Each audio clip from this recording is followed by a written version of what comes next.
Hello students, welcome to your Vidur academy. मैं प्रदीप कुमार आपके सामने उपस्थित हूँ। भारतीय संविधान के इम्पोर्टेंट टॉपिक मौलिक अधिकार से टॉप 20 क्वेश्चंस लेकर जो गत वर्षों में पूछे गए सभी प्रतियोगी परीक्षाओं से लिए गए हैं। तो यह मौलिक अधिकार का पार्ट 1 है। तो चलिए शुरुआत करते हैं। आज का पहला क्वेश्चन है, निम्नलिखित में से किनको अधिकार के प्रमुख लक्षणों के रूप में माना जाएगा। तो ये 4 ऑप्शंस हैं, सही ऑप्शंस बताइए इसमें से कौन सा है। पहला ऑप्शन है अधिकतर व्यक्ति का समाज और सरकार से दावे हैं। दूसरा, अधिकतर व्यक्ति का कर्तव्य बोध है, या अधिकतर व्यक्ति पर युक्ति युक्त निर्वधन है, या अधिकतर लोगों के तार्किक दावे हैं जिन्हें समाज से स्वीकृति मिली होती है। तो सही उत्तर चुनें, क्या है। तो सही जवाब है इसमें ऑप्शन डी। ए और डी दोनों सही हैं। अधिकतर व्यक्ति का समाज और सरकार से दावे हैं, एक ये सही है, और दूसरा सही है अधिकतर लोगों के तार्किक दावे हैं जिन्हें समाज से स्वीकृति मिली होती है। बढ़ते हैं अगले प्रश्न की ओर।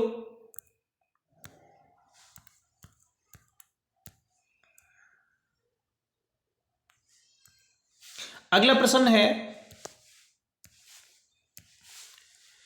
कथन ए, स्वतंत्रता से जुड़े मामलों में राज्य किसी व्यक्ति को ऐसे कार्य करने से रोक सकता है जो किसी अन्य को नुकसान पहुंचाते हों।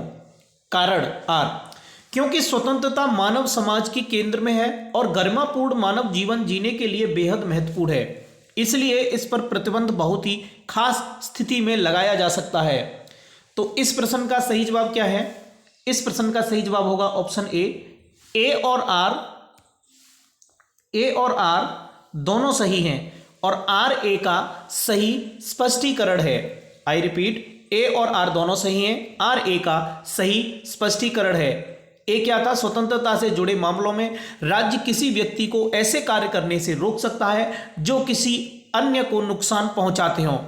कारण सुनिए, क्योंकि स्वतंत्रता मानव समाज के केंद्र में है और गरिमापूर्ण मानव जीवन जीने के लिए बेहद महत्वपूर्ण है, इसलिए इस पर प्रतिबंध बहुत ही खास स्थिति में लगाया जा सकता है। नेक्स्ट क्वेश्चन, निम्नलिखित में से कौन भारत के संविधान के अनुच्छेद 14 से 18 के उपबंधों के अधीन क्षमता के अधिकार से संबंधित है। तो ये इसके ऑप्शंस हैं, पढ़िए। ये है धर्म, मूलवंश, जाति, लिंग या जन्म स्थान के आधार पर विभेद का प्रतिबंध, या लोक नियोजन के विषय में अवसर की समता, या अल्पसंख्यकों को शिक्षा और संस्कृति संबंधी अधिकार, या अस्पृश्यता का अंत। तो इस प्रश्न का सही जवाब है option C is correct. A, B और डी। ए क्या है, धर्म, मूलवंश, जाति, लिंग या जन्म स्थान के आधार पर विभेद का प्रतिबंध। दूसरा है लोक नियोजन के विषय में अवसर की समानता, और चौथा अस्पृश्यता का अंत, जो आर्टिकल 17 में आता है, अनटचेबिलिटी। नेक्स्ट क्वेश्चन, अगला क्वेश्चन है, मौलिक अधिकार संविधान के किस भाग में वर्णित हैं। बताइए इस प्रश्न का क्या सही जवाब होगा। बहुत ही मोस्ट इंपोर्टेंट क्वेश्चन है। तो इस प्रश्न का सही जवाब है ऑप्शन बी। मौलिक अधिकार संविधान के भाग 3 में उपस्थित हैं। बढ़ते हैं अगले प्रश्न की ओर। अगला प्रश्न है, मौलिक अधिकारों को सर्वप्रथम किस देश में संवैधानिक मान्यता प्रदान की गई।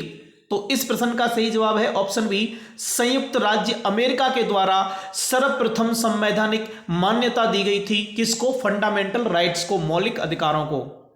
Let's move on to next question. Bharat के संविधान का भाग 3 किससे संबंधित है। राज्य के नीति निर्देशक तत्वों से, या मूल कर्तव्यों से, या मूल अधिकारों से, या नागरिकता से। तो सही जवाब है ऑप्शन सी, मूल अधिकारों से भारत के संविधान का भाग 3 संबंधित है। अगला प्रश्न, भारतीय नागरिकों के मौलिक अधिकारों का वर्णन है। कहां से कहां तक वर्णन है मौलिक अधिकारों का। तो इस प्रश्न का सही जवाब है ऑप्शन ए, अनुच्छेद 12 से 35 तक भारतीय नागरिकों के मौलिक अधिकारों का वर्णन है। मौलिक अधिकारों का निलंबन कौन कर सकता है। तो इस प्रश्न का सही जवाब है ऑप्शन सी, राष्ट्रपति। राष्ट्रपति मौलिक अधिकारों का निलंबन कर सकता है। अगला प्रश्न, मौलिक अधिकारों के बारे में सुनवाई करने का अधिकार निम्न में से किसको प्रदान किया जाता है? तो इस प्रश्न का सही जवाब है ऑप्शन डी, सर्वोच्च न्यायालय को। मौलिक अधिकारों के बारे में सुनवाई करने का अधिकार सर्वोच्च न्यायालय को प्रदान किया जाता है। वहीं अगला क्वेश्चन है, संविधान में उद्घोषित मौलिक अधिकारों में संशोधन किया जा सकता है, किसके द्वारा किया जा सकता है? तो यह किया जा सकता है संसद के द्वारा। संसद के द्वारा मौलिक अधिकारों में संशोधन किया जा सकता है।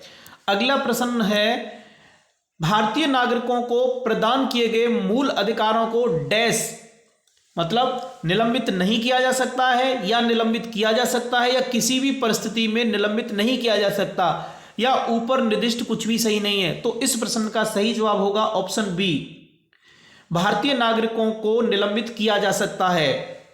अगला प्रश्न, भारतीय संविधान के अंतर्गत मूल अधिकारों का संरक्षक कौन है?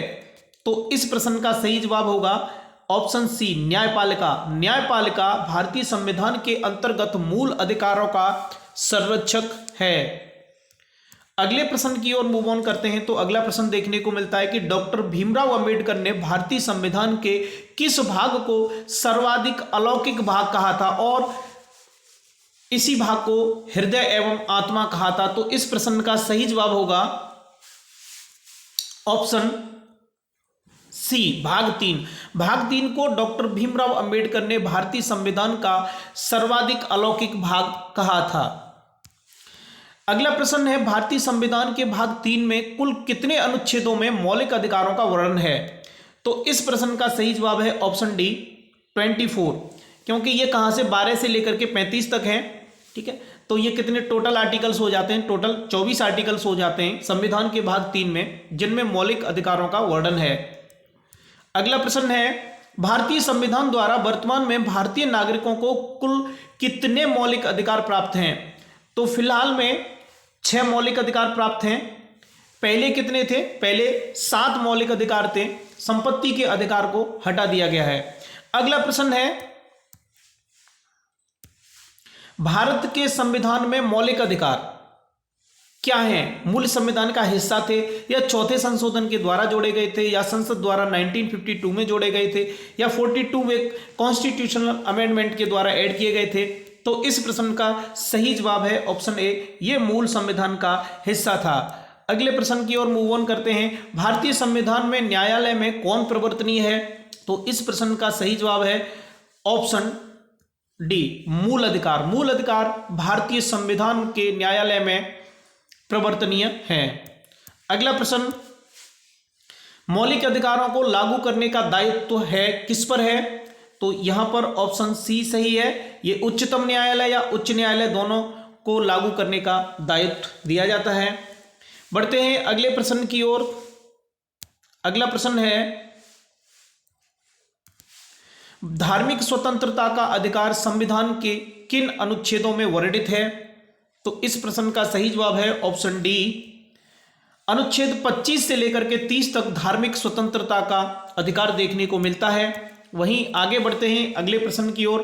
तो इसमें प्रश्न में कहा गया है कि किन्हें सर्वोच्च न्यायालय ने मौलिक अधिकारों के रूप में मान्यता दी है? तो आवास का अधिकार, या विदेश यात्रा का अधिकार, या समान कार्य के लिए समान वेतन का अधिकार, या ये सभी? तो इस प्रश्न का सही जवाब है ऑप्शन डी, ये सभी। सर्वोच्च न्यायालय ने इन सभी को मौलिक अधिकारों के रूप में मान्यता दी है।